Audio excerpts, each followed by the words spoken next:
कन्याकुमारी से बंगाल की खाड़ी तक जितने भी बीएड के स्टूडेंट हैं जिन्होंने 2018 से 2023 तक का एग्जाम दिया है और जिनका नोटिफिकेशन आया है, वो सारे लोग जो है इस एग्जाम में आने वाले फ्यूचर में बैठेंगे, उनका सिलेक्शन होगा। कैसे हो भी सभी प्यारे प्यारे छात्रों, आप सबका स्वागत है आपके अपने चैनल टीचर्स अड्डा पर। मैं हूं आयुष चौहान और बीएड को लेकर अब सचमुच में एक राहत की खबर है जो वो आई है।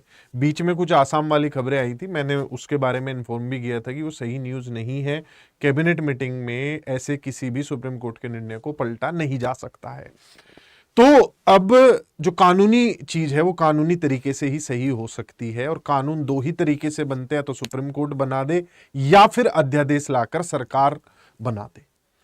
अब सरकार तो जब करेगी तब करेगी, लेकिन एक फिलहाल जो है बहुत राहत की खबर उन स्टूडेंट्स के लिए जिन्होंने 2018 से 2023 तक बीएड कंप्लीट की थी, उनके लिए एक राहत की खबर है। पहले आप पूरी ऑडियो सुनिए, फिर मैं आपको मुद्दा समझाता हूं क्या मुद्दा है। आज एक कोर्ट केस में डायरेक्ट जो है वकील साहब जो हैं सीधा सुप्रीम कोर्ट से लाइव 29 अगस्त को एक फैसले के बारे में बता रहे हैं, उसे सुनिए उसमें क्या कहा गया है और फिर मैं आप लोगों को बता देता हूं कि क्या ये बातचीत थी, क्या खबर थी। एक्चुअली आज 29 अगस्त 2023 को ये मैटर जो है सुप्रीम कोर्ट में लगा था। ये जो इशू है, ये जितने भी छत्तीसगढ़ में जो बीएड स्टूडेंट का ये जजमेंट आया था सुप्रीम कोर्ट का 2023 में, अभी जजमेंट जो आया है, उस जजमेंट में 2028 का जो नोटिफिकेशन था सुप्रीम कोर्ट ने उसको अल्ट्रा वायरस कर दिया, क्वैश कर दिया। तो इसका असर पूरे भारत को पड़ा है और हम जो आज अपेयर हुए थे वो छत्तीसगढ़ स्टेट के जो बीएड स्टूडेंट हैं उनकी तरफ से अपेयर हुए थे। छत्तीसगढ़ में क्या हुआ, छत्तीसगढ़ में जो नोटिफिकेशन निकाला था 2023 में, उस नोटिफिकेशन में कुछ लोगों ने वो हाईकोर्ट में चैलेंज किया था कि बीएड स्टूडेंट को काउंसलिंग में आप मत बैठाइए, काउंसलिंग में अलाउ मत करिए। तो हाईकोर्ट ने बीएड स्टूडेंट को काउंसलिंग से अलग कर दिया, हटा दिया काउंसलिंग से। और जिसके अगेंस्ट में हमारे जो स्टूडेंट थे, बीएड स्टूडेंट जिनकी तरफ से मैं आज कोर्ट में अपेयर हुआ, वो लोग उसमें पार्टी नहीं थे। तो इस केस में हमने permission to file SLP supreme court में फाइल किया और ये मैटर कल हमने बहुत मुश्किल से कल इसको फाइल किया और आज वो मेंशनिंग करके लगवाया। तो आज मैटर लगा था आइटम नंबर 54 और कोर्ट ने सारी चीजें ऑब्जर्व करी। हमारा ये आर्गुमेंट भी, हमने ये मेंशन भी किया कि जब एक व्यक्ति चाहे आईएएस का एग्जाम हो या अदर एग्जाम हो, उसमें एक बीए स्टूडेंट भी कर सकता है, एमए स्टूडेंट भी, पीएचडी वाला भी, कोई भी अप्लाई कर सकता है। ये फंडामेंटल राइट है, राइट टू जॉब करना, right to education, right to job, वो जो राइट टू एम्प्लॉयमेंट। तो हमने ये बोला कि इस केस में ये जो मैटर है, इस मैटर में जो जजमेंट आया है वो 2023 का आया और 2018 से लेके 2023 तक बहुत सारे स्टेट ने नोटिफिकेशन निकाले हैं जिसमें कि बीएड स्टूडेंट बैठे हैं और एग्जामिनेशन में सेलेक्ट हुए हैं और सेलेक्ट होने के बाद उनका जो काउंसलिंग होती है उसमें रोक दिया गया, जबकि ये जजमेंट रिट्रोस्पेक्टिव नहीं हो सकता है। इसलिए सुप्रीम कोर्ट ने आज ये ऑर्डर पास किया है कि जितने लोग एग्जाम में बैठ रहे हैं, जितने लोगों की काउंसलिंग कल होनी है, क्योंकि कल 30 तारीख को काउंसलिंग है, 30 अगस्त को, उनको बैठने दिया जाए। और हाईकोर्ट को ये डायरेक्शन दिया है कि हाईकोर्ट और उनको जो स्टेट को ये डायरेक्शन दिया गया कि जो अपॉइंटमेंट हो रहे हैं, जितने लोगों के अपॉइंटमेंट हो रहे हैं, उनमें ये क्लॉज डाला जाए कि जो भी उनके अपॉइंटमेंट हो रहे हैं वो outcome of the high court judgment में माने जाएंगे, क्योंकि मैटर हाईकोर्ट में पेंडिंग है। अब हाईकोर्ट का जजमेंट अगर बीएड स्टूडेंट के फेवर में आता है तो बीएड जितने लोगों का सिलेक्शन हुआ है वो कैंसिल होकर बीएड स्टूडेंट जो लोग काउंसलिंग में आए हैं उन सबका सिलेक्शन होगा। तो ये एक बहुत बड़ी ग्रेट न्यूज है बीएड स्टूडेंट के लिए। और कन्याकुमारी से बंगाल की खाड़ी तक जितने भी बीएड के स्टूडेंट हैं जिन्होंने 2018 से 2023 तक का एग्जाम दिया है और जिनका नोटिफिकेशन आया है, वो सारे लोग जो है इस एग्जाम में आने वाले फ्यूचर में बैठेंगे, उनका सिलेक्शन होगा, क्योंकि रिट्रोस्पेक्टिव इफेक्ट नहीं हो सकता। और ये मैटर जो जजमेंट है ये गलत जजमेंट है, इसको रिफर किया जाए 3 जज बेंच को या 5 जज बेंच को, ये भी हमारी प्रेयर थी। और फाइनली ये मैटर इश्यू नोटिस हो गया है और हाईकोर्ट डिसाइड करेगी इसको।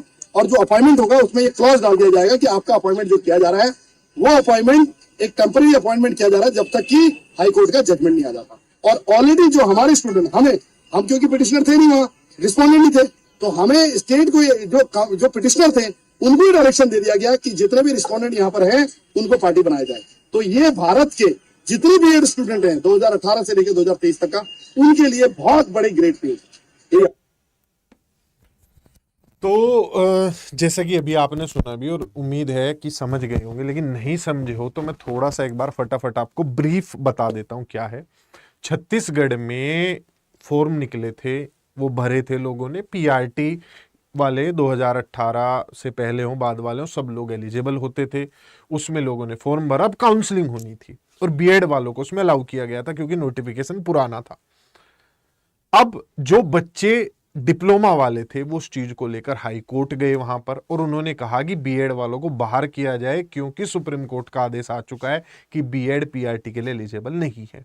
तो बीएड वाले जो छात्र थे वो जो है अपने वकील की मदद से उसमें पार्टी बनते हैं, उसमें वो भी अपना पक्ष रखने के लिए केस में जुड़ते हैं और उनके जो वकील साहब हैं ये सुप्रीम कोर्ट पहुंचते हैं और अपील करते हैं अंतरिम राहत देने के लिए, यानी कि फिलहाल के लिए हाई कोर्ट के उस जजमेंट को लेकर ये एक अंतरिम राहत लेने पहुंच जाते कि कहीं हाई कोर्ट बाहर ना कर दे बीएड वालों को।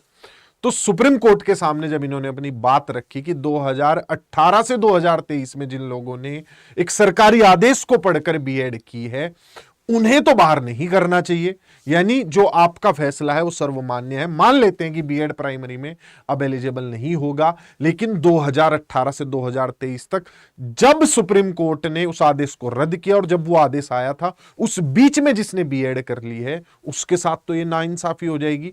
तो सुप्रीम कोर्ट ने इस बात को माना और कहा कि जिन भर्तियों में अभी बीएड वाले इन प्रोसेस हैं वो भर्तियां एज इट इज चलें और उन्हें यह कहकर अपॉइंटमेंट दिया जाए जैसे पहले देते आए हैं कि जो भी फैसला होगा सुप्रीम कोर्ट का उनको लेकर या हाई कोर्ट में जहां पर यह केस चल रहा है वो मान्य होगा। अगर हाई कोर्ट कल को कह देता है कि नहीं 2018-2023 वालों को भी बाहर करो तो उन्हें नौकरी छोड़नी पड़ेगी, लेकिन तब तक वो नौकरी कर सकते हैं।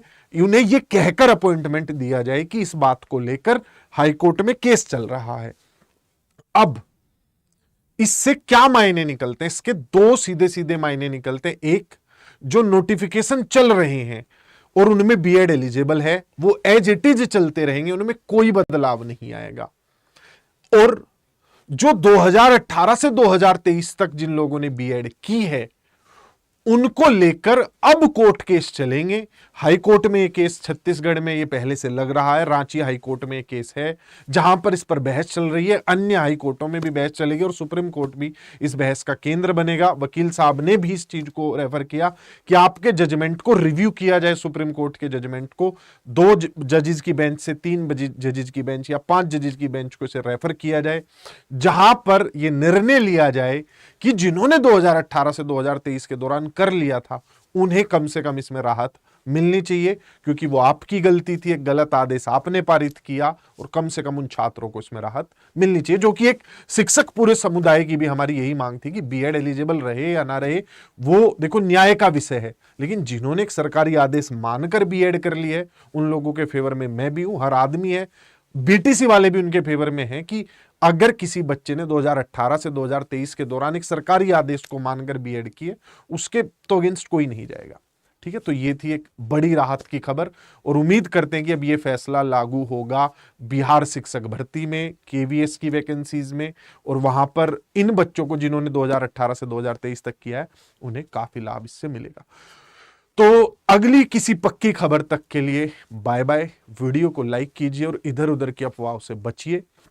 चैनल को सब्सक्राइब कर लीजिए ताकि हर सटीक जानकारी आप तक पहुंच सके।